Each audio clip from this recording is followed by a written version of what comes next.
Hey guys, my name is Nick B, and let's jump into this week's futures overview. So, starting with the Forex Factory economic calendar. Monday, we don't have too much going on. Tuesday, CPI, that's going to be important at 8:30 a.m. EST. Wednesday's pretty mute in terms of fundies. Thursday, we have core retail sales, state manufacturing index, and unemployment claims. Some industrial production, and at 1:15 p.m. on Thursday, FOMC member Waller speaks, but that shouldn't really swing the market too much. Friday, 8:30 a.m., we have core PPI and preliminary consumer sentiment at 10 a.m. All right, so there's going to be some swings to the market, but as Carlos has been mentioning, and what I'm starting to see also, I think this market's in it to go higher. And we'll take a look at the levels and kind of what my reasoning for the direction we might take on will be. So let's get out of this here. Let me share my Thinkorswim screen. All right, so let's start with ES. What do we know about ES? Let's blow this bad boy up to, let's do the 3-year daily.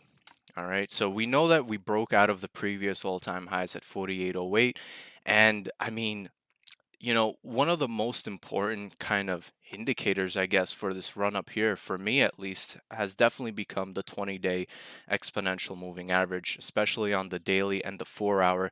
I mean, it serves as an amazing support. And you'll see how I'll base, depending whether it's going to be safe to short the rip or if we're starting to get that leg down. You'll see how the 20-day plays into it. But at the moment, I think that because of so much expectation to the downside that we are due for this pullback that hasn't occurred yet, I think, the market's going to see that as, do the opposite basically.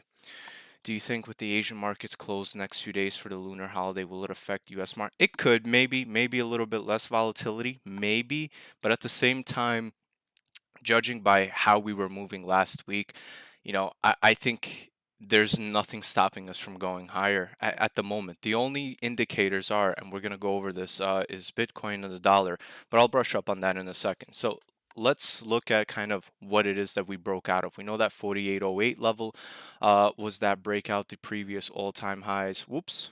Let me blow this back up to, oh, we are on the 3-year daily.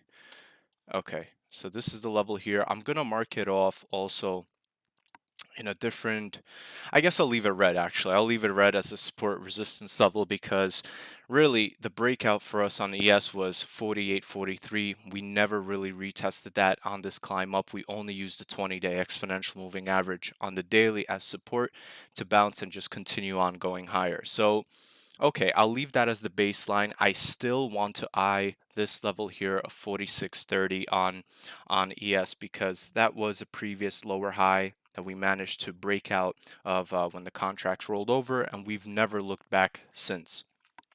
Interesting to note. So I'm going to leave that as the ultimate base floor here. I'm going to pay a little bit of attention to 48.70 here, but we'll break this down to the 4-hour. Let's take a look if we can kind of narrow in the channels that we're in between.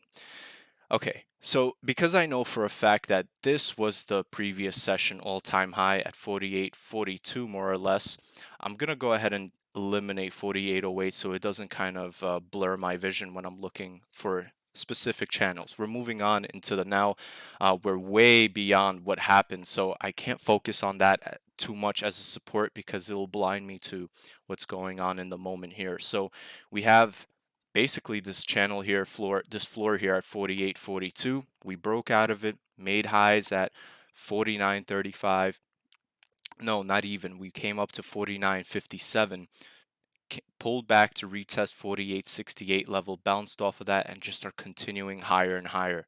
I can only say that the basis for this is if we pull back to 5010 or the 5000 area and we fail to hold above that area, we're probably going to start spilling over to the lower areas. Again, I can't tell too much on the 4-hour. It just kind of looks like a condensed channel going higher and higher. So let me see on the 1-hour what this looks like.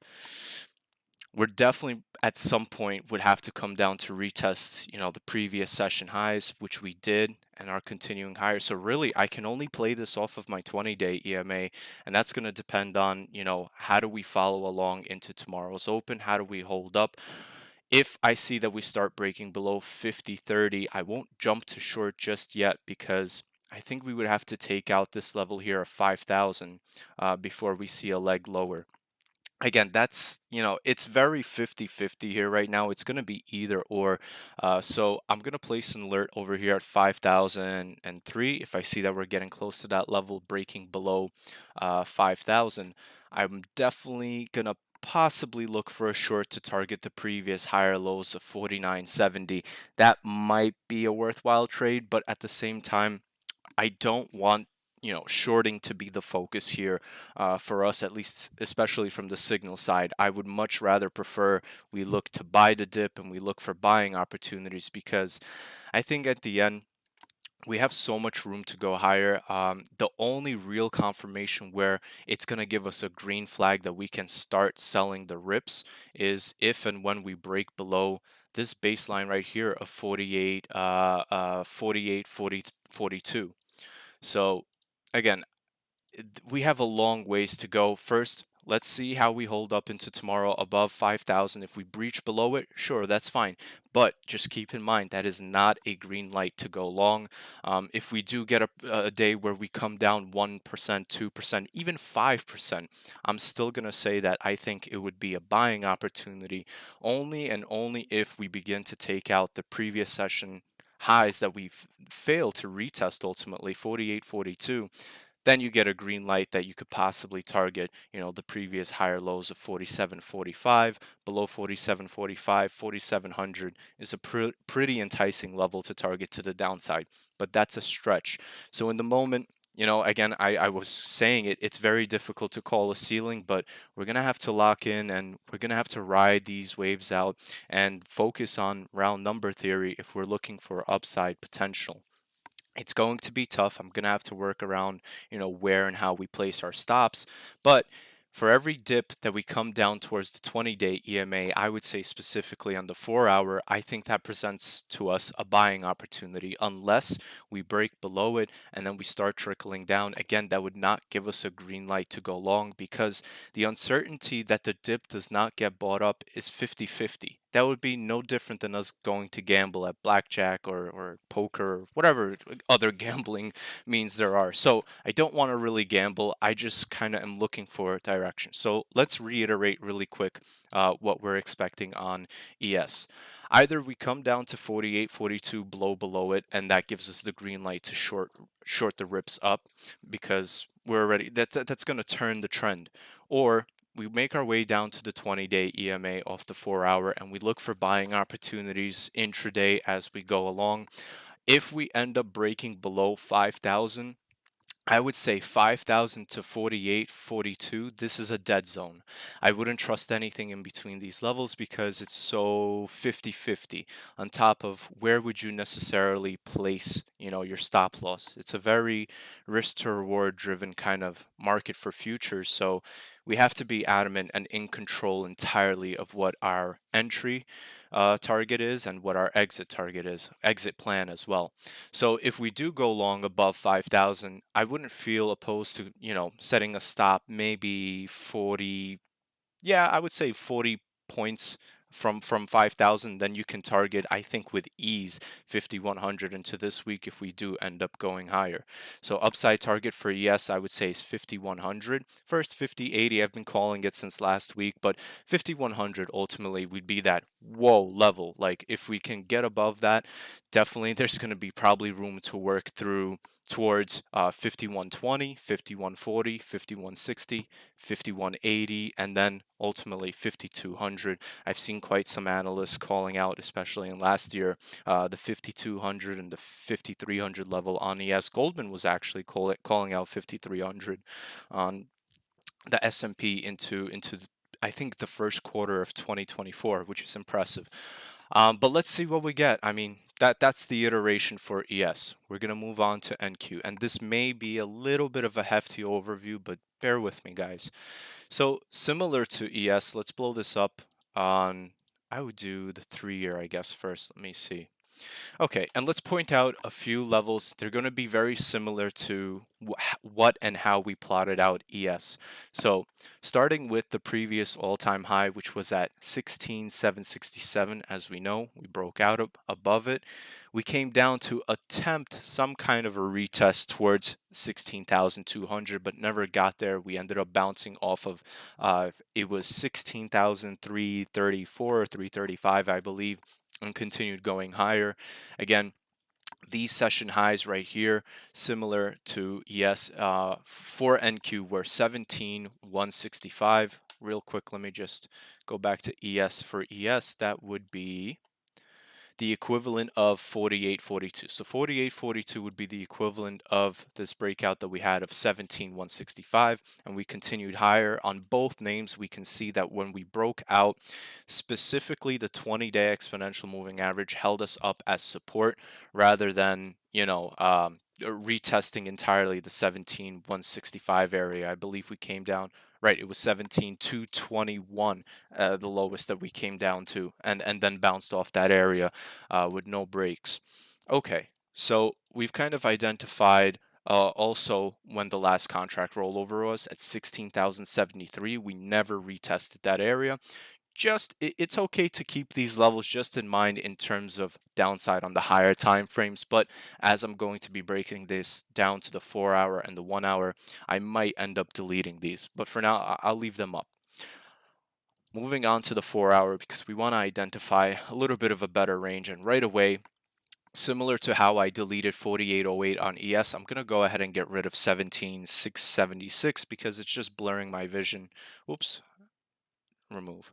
It's just messing up the chart. I want to see clear floors, and we're looking at price action in the now. We don't want to get too distracted by what the previous history was, but we want to know what can we concoct now? What channels, floors do we see now? And right away, I have to mark off the 17,165 area. That was the previous session highs. 65. And we'll make that a yellow support resistance level, meaning if and when we do break below it, most likely it's going to give us a green light to target the previous higher lows of 16,700. That would be our first downside target. But again, as I was saying in the beginning, the pain trade seems higher. So it's very 50-50, but I would expect us to end up going higher into this week. I think my target for ES would be 5,100, and for NQ, first is 18,100, but really I think we even see 18,200, and we're basing this on round number theory, and at the same time comparing, what are the healthy intraday swings of ES and NQ. So we know that ES intraday likes to move in 20-point increments. So it's very realistic that throughout the week we can either build up towards 5,100 or we get a volatile move on ES. Sometimes ES in a day can move 80 to 100 points, and that would be strictly based off of maybe CPI helps us get that move, or maybe PPI retail sales. We'll have to see. But again, I would target 5,100 on ES, and 18,100 is definitely a first target for NQ. But let's circle back. Let's not get ahead of ourselves. That's what we're looking forward to. But still, it's not a certainty that we don't dip and continue lower. That's still a very real possibility. So, real quick, similar to how I said 48.42 to 5,000 is more or less no man's land, maybe it would be worthwhile if I see that we hold up on the daily above 49.35, which is our 20-day EMA. If I see that hold and if I see a bullish engulfing, that may present to us a buy the dip opportunity, and that would definitely be more in our favor rather than looking to short in these levels, because the first green light to short, again, I would say is 48.42. 5,000 is either going to be the re-up and bounce, or again, I'm really eyeing the 20-day exponential moving average. That's been quite a key indicator. So going on to NQ, similarly, whoops, let me adjust this here. The last previous session high that we had was at 17,800. So if we want to kind of begin shorting or get the green light for shorting on the intraday, because again, this is on the 4 hour. Um, we're not only going to have to break below 17,862, but I think the green light to short is going to be on a break of 17,800, which would open us up to the possibilities of revisiting 17,550, 560 area, this previous higher low. Below that, we would look at 17,470. Ultimately, below 17,470, really 17,500, I think seals the deal. Below that level, we could eye 17,225, possibly even 17,165, because we are owed that retest. However, again, that's what the expectation is. The expectation is we start pulling back. I just want to stress that the importance of the uncertainty in these levels, it is, I think, way too big to act on before the move actually plays out. So for us to get, to reiterate, for us to get a green light to short on the Nasdaq, ultimately get us below, I would say 17,800. We can attempt it. We could, but the green light is if and when we break down 17,165. That's going to give us the green light to start breaking down lower. And then again with ES, it's not this break. We could attempt to short at 48.41, but that's not going to be the green light. Oh no, excuse me. That is the green light to short. 48.42 on a break of that. That's going to give us the green light to short down to 47.50. Below 47.50, we can ultimately target 4700, coming down towards 46.30. 46.30, I would say, is the equivalent of 17, no, it's not. 4630 to 17,165, it's not. This would be the equivalent of 4630. So if 4842 on ES is going to break, we're probably going to be eyeing the break of 17,165 before going short. That makes sense. Sorry about that. Because again, as I was saying, I don't want to go back on what I was saying earlier, but this is kind of no man's land. You don't really have a basis for support resistance levels here. It's just kind of built on momentum and round number theory. So again, on NQ, let's reiterate really quick. If we come down to 17,800 and fail to break below it, it's all going to be buying opportunities to target 18,100, 18,200, and we'll go from there. If we break below 17,800, I wouldn't be surprised if we see 17,600, below 17,600 down to 17,500, and below 17,500. I mean, ultimately, we can take a look at targeting 17,232. Ultimately, I want to target the support of 17,165, but we'll see. We'll have to wait and see. Does the expectation take over? What do the fundamental events that we have coming up this week? What are they going to give us? So patience is going to be key, but I do believe we're going to have a solid week. Now, that's with NQ. So in terms of upside, downside, we cover the levels there on ES as well.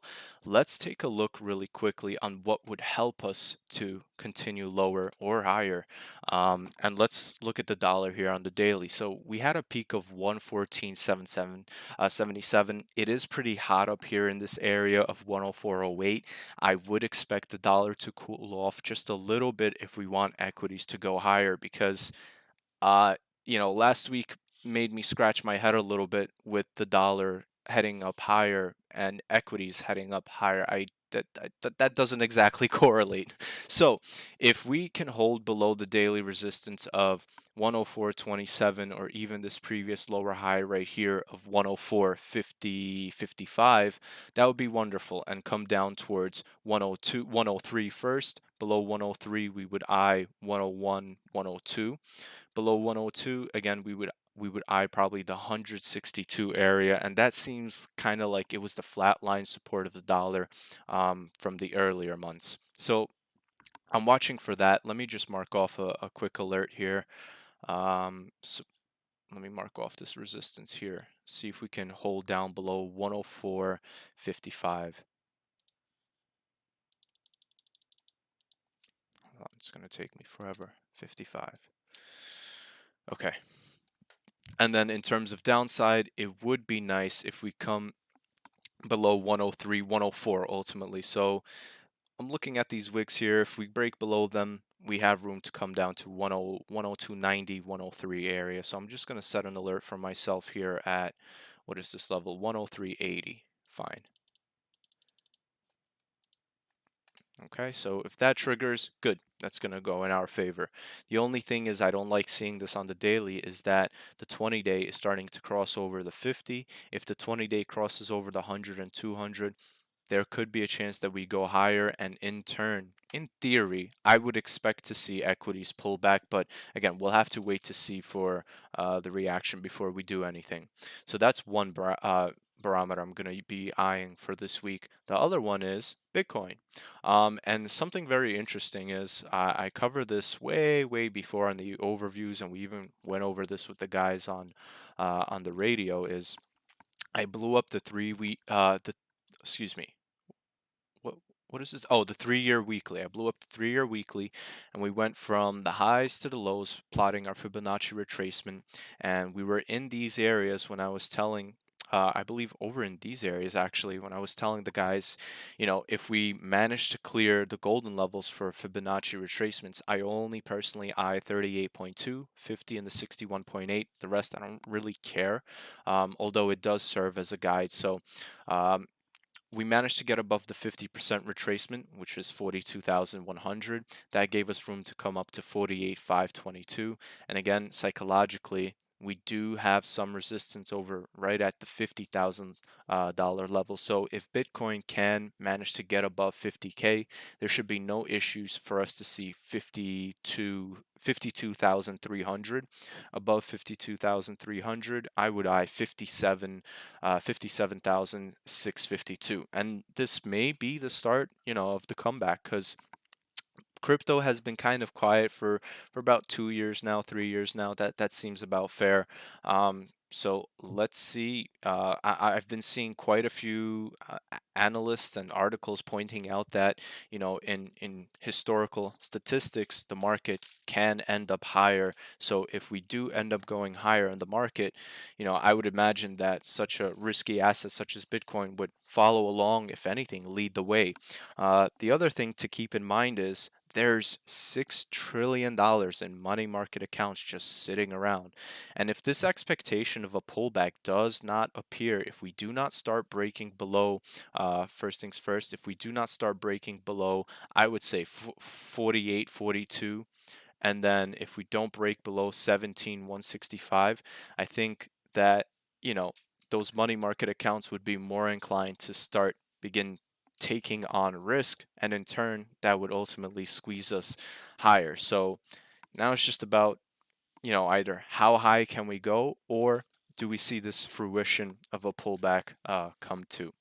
Other than that, that is all she wrote. That's what we're eyeing for the week in terms of levels, upside and downside on ES and NQ. So we'll see what we get. I hope you have a great trading week ahead. Cheers.